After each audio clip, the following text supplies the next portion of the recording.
four different versions of the Easter story that we're all familiar with. My personal favorite is the Easter story from the Gospel of Mark. I assure you that my bias has nothing to do with the name.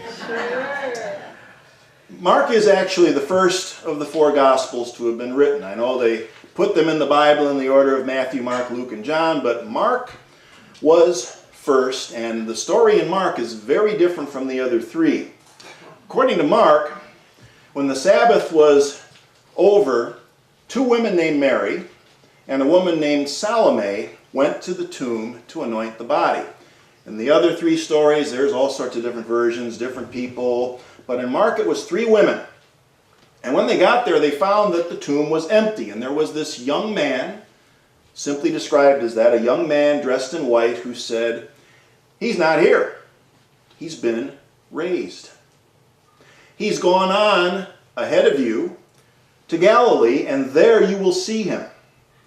Then it says that the women go back and they find Peter and the rest of the disciples, tell them what they found, and that's where it ends.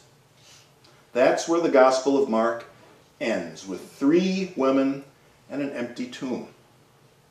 No ghostly appearances or really any other kind of appearance. Now, much later on, someone decided to add 11 verses to the Gospel of Mark, which gives us some of the appearances by Jesus, and it brought the male disciples back into the story, because I guess someone in that patriarchal culture just couldn't stand to let the women have the last word. But that's exactly the way the original story ended. Just three women and an empty tomb. You take out a Bible and you usually find they'll say the shorter ending, which is where it originally stopped, and then they say the longer ending, and most scholars agree all that stuff was added on later. Three women and an empty tomb. No definitive answer about exactly what happened that morning. It leaves us with a bit of a mystery. It invites us into the mystery. That means that we have to look deeply. We have to ponder for ourselves what really happened and what meaning it has for us now. The reason I like the Gospel of Mark so much on this particular story is because it treats us like adults. People who could read a story and find our own meaning instead of having to be spoon-fed something by somebody in authority. Somewhere along the line, human beings became addicted to certainty. Now we want everything to be tied up in a nice, neat bundle that's easy to carry, gives us black and white answers, simple answers to a lot of different things. Hey, don't make me think. Don't make me try something new. Don't give me anything ambiguous. Tell me what to do. Tell me what to believe. Tell me what to think, because I'm uncomfortable with uncertainty. That's the message we send. Well, I really like the way that John Dominic Crossan and Marcus Borg deal with the Easter stories in their book, The Last Week. We talked about that last week. The Last Week. And what they say is this. I love this quote. They say, believe whatever you want about whether the stories happened this way. Now let's talk about what they mean. If you believe the tomb was empty, fine. Now what does this story mean? If you believe that Jesus' appearances could have been videotaped, fine. Now, what do these stories mean? And if you're not sure about that, or even if you are quite sure it didn't happen this way, fine. Now, what do these stories mean? Yeah. That is the invitation. I love that. Believe what you want. Did Jesus really die and then was reanimated by supernatural powers? Or, as some people say, did he only appear to die and was revived later by his followers and then whisked away to one of those proverbial undisclosed locations? Or maybe the body was stolen and all of these stories were made up out of whole cloth as a recruiting tool. Believe what you want. Now, what do these stories mean? Personally, the stories make a lot more sense to me as symbolic representations of a deeper, deeper truth. Something that goes beyond a literal belief in supernatural reanimation. Believe what you want. What do they mean? If you want to, as some people do, you can believe that these stories are pure fiction, made up out of whole cloth, never really happened. Fine. Then how do you explain what happened after that? And I'm talking about the big picture here. The things that happened over the next 100 years or so. The historical record of how the followers of Jesus spread out from this one little tiny corner of Palestine to every part of the massive Roman Empire. That was real, not fiction. And ghost stories, to my way of thinking, aren't enough to motivate that kind of thing and explain why and how that happened. There had to be more to it than that, and it had to be something that reached people at a personal level. Not just a fantastic story, but practical, life-enhancing, life-changing things that real people were willing to embrace wholeheartedly. I've been working with the gospel stories for a long time now, and I've managed, I think, to summarize what I find to be the 7 most compelling ideas and principles that we encounter in the life and teachings of Jesus. This isn't meant to be all-encompassing, but I think they're good examples of the kind of values, principles, and ideas that Jesus was willing to die for, and in fact did die for, along with many of his followers. Here they are. First of all, seek reconciliation instead of revenge when you're wronged. Look for creative, transforming, non-violent alternatives instead of repaying violence with violence. Focus on internal transformation in love instead of external conformity to moral codes. Welcome everyone, including outsiders, outcasts, into a new community that celebrates love, justice, and respect for all, no matter what. Discover the deeper meaning of life and what it means to be human instead of anxiously chasing after money, security, pleasure, and social standing. Make sure that you care at least as much about the well-being of others as you do for yourself, especially those that you consider to be least among you. And finally, love and forgive your enemies and critics. I think that's a pretty good summary. And those, my friends, are the kind of things that would get you killed in first century Palestine. Wow. Jesus didn't say, "Follow me into the glorious afterlife because I'm God and you're not." That isn't what he was saying.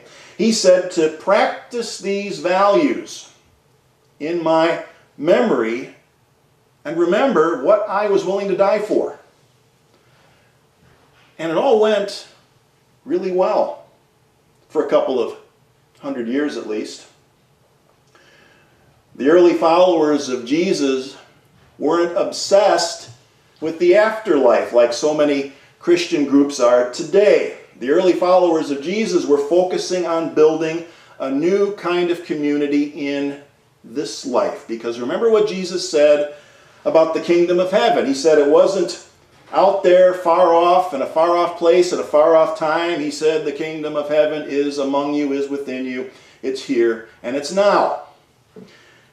Instead of believing in life after death, the early followers of Jesus seemed to be more focused on life before death.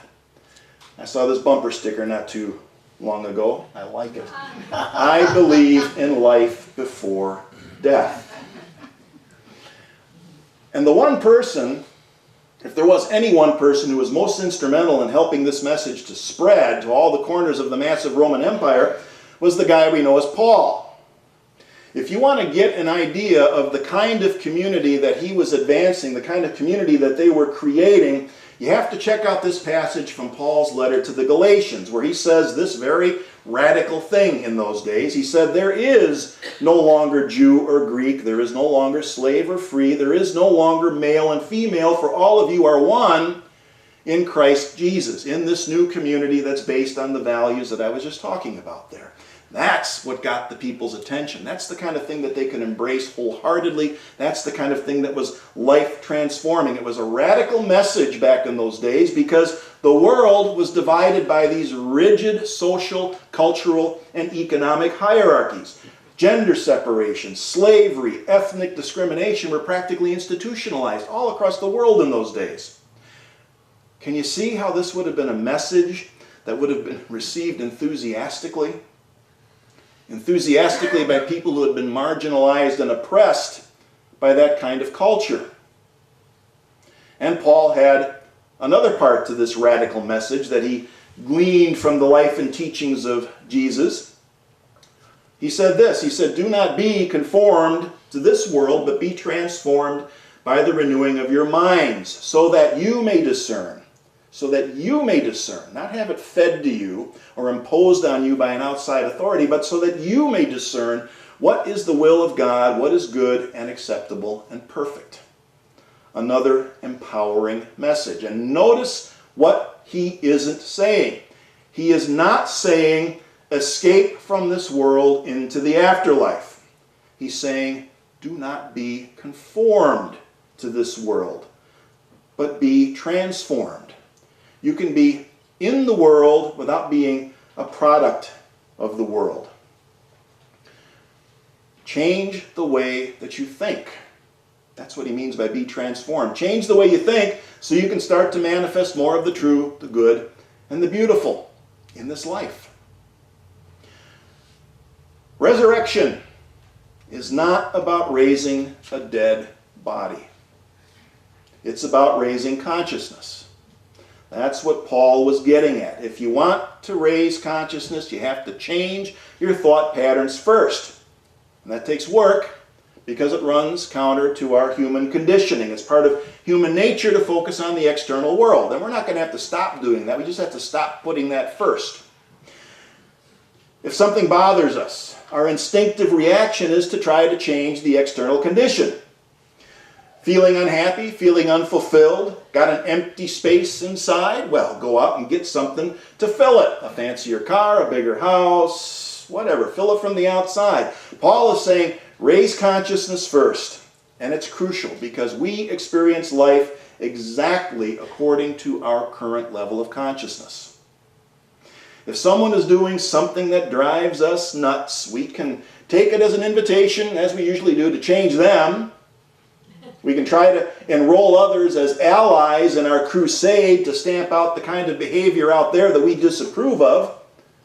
Or we can follow what Paul said. Paul says, don't be conformed to that kind of thinking, but pause and examine what's happening at the level of our own consciousness, and then change that. Change that first. Raising consciousness is hard. Blaming others is easy. Challenging our own assumptions and conclusions is hard. Enrolling others and gathering evidence to support our preconceived notions is easy. I think the early followers of Jesus got it. And as I said before, all went well for a couple hundred years or so. They were a shining example to the world of how to live together in thriving, compassionate, inclusive communities where love and justice were at the core. Then something happened. Something happened that seems to be an unavoidable part of the human condition. People in leadership roles became, addicted to power,